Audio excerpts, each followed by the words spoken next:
Gəncənin sənaye tarixinin ən parlaq səhifələrindən biri. 1890-cı ildə Alman mənşəli Forer qardaşları tərəfindən təməli qoyulan bu möhtəşəm tikili sadəcə bir istehsal müəssisəsi deyil, həm də memarlıq abidəsi kimi qiymətlidir. İlk baxışda diqqəti çəkən əsas məqam zavodun tikintisindəki fərqli yanaşma üslubudur. Binanın birinci hissəsi tuf daşından, ikinci hissəsi isə çay daşı və kərpizdən inşa edilib. 3 yarusdan ibarət olan məkanda hər detal dözümlülük və keyfiyyət üzərində qurulub. Yerin üstündə zavodun 3 binası var, lakin yerin altında 4 hektarlıq bir ərazini əhatə edən zirzəmisi mövcuddur. Təsəvvür edə bilirsinizmi? Bu zirzəmilər həm də müxtəlif zallardan ibarətdir. Həmin zalların birinin digərinə keçidi tunellər vasitəsilə həyata keçirilir. Zavodun sonuncu mərtəbəsində bu cür keçidlər mövcuddur. Bu keçidlər vasitəsilə sonuncu mərtəbədə olan istehsal müəssisələrinə getmək mümkündür. Qeyd edim ki, zavodun zirzəmisinin təxminən 4 hektara yaxın ərazisi var. Zavodun görünən hissəsi qədər görünməyən tərəfi də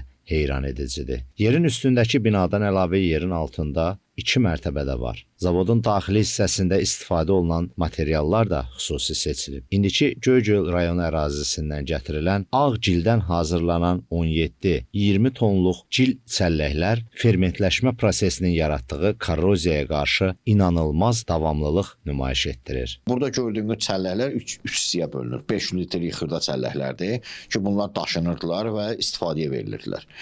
1 tondan yuxarı olan taxta çəlləklərdir ki, orada adətən şərab və şərabın müxtəlif növləri qızgırdılırdı. Bir də uzun müddət saxlanmaq üçün bax belə gördüyümüz gil çəlləklərdən istifadə olunurdu. Bunlar olurdu 17 tonluq, 20 tonluq. Çəlləklərin aşağısına baxanda görürsünüz sıxıntıları. Bunlar nədən ötürdü?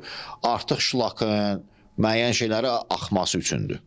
Yuxarıda isə fermentləşməni tənzimləmək üçün xüsusi girişlər var ki, oradan tənzimləyirdilər.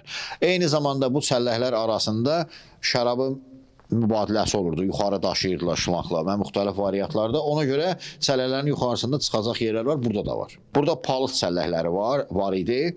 Fıstıq ağacından və qoz ağacından olan çəlləkləri var. Çoxu da bu dəqiqə belə gördüyünüz kimi, yəni tam şəkildə durur və saxlanılır. Zavodun zirzəmisi 2 mərtəbəli olsa da hər mərtəbənin hündürlüyü təxminən 4 metrdən artıqdır və tikinti zamanı qoyulan xüsusi bacalar vasitəsilə havalandırma prosesi həyata keçirilib. Eyni zamanda sexlərin özlərinin ayrıca ventilyasiya yerləri var və məhsulu daşımaq üçün, bir yerdən başqa sexə aparmaq üçün müxtəlif üsullardan istifadə edilən yerləri var ki, oradan məhsul mübadiləsi həyata keçirilibdir. Zirzəmidə bəzi yerlərdə pilləkənlər qurulub ki, bu da iri çəlləklərə yuxarıdan nəzarət etməyə imkan verir. Zavodda o dövrün çəlləklərini görmək mümkündür. Həmin çəlləklərin əksəriyyəti uzun illər keçsə də olduğu kimi qalıb.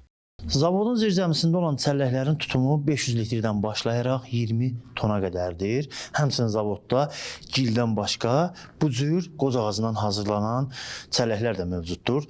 Qeyd edim ki, zavodda bütün fəsildə temperatur 10-12 dərəcə olur. O dövrlərdə zavodun şöhrəti təkcə Qafqazla məhdudlaşmırdı. Bu zavod öz dövründə Qafqazın ən böyük şərab zavodu idi. Yəni bu ərazidən keçmiş Rusiya imperiyasının hardasa 100-dən çox şəhərinə məhsul aparılırdı. Dünyada 12-14 arası ölkəyə buradan məhsul ixrac edilirdi bu zavoddan.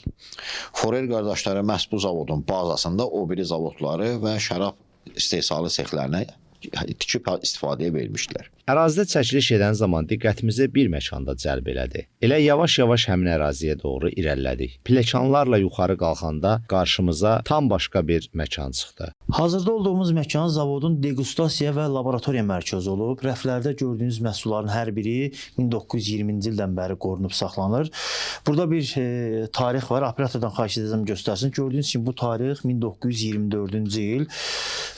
Bax, aydın olur ki, burada olan, yəni bu rəflərdə olan məhsullar 1920-ci ildən bəri qorunub saxlanır. Zavod hazırda fəaliyyətsiz olsa da, burada restavrasiya işləri apararaq müxtəlif məqsədlərlə istifadə etmək, eləcə də turizmə töhfə də vermək mümkündür. Beləliklə, 136 il əvvəl tikilən zirzəmilərdə səyahətimizi başa vurub, elə təxminən o illərdə quraşdırılan liftlə yerin üstünə qaydırıq. Bu məqamda bir deyim yadımıza düşür. Azərbaycan torpağının üstü qədər altı da həm sirli, həm də zəngindir. Fuad Nazimoğlu, Elşad Cəfər, Layiq Gələndərli, APA TV, Gəncə.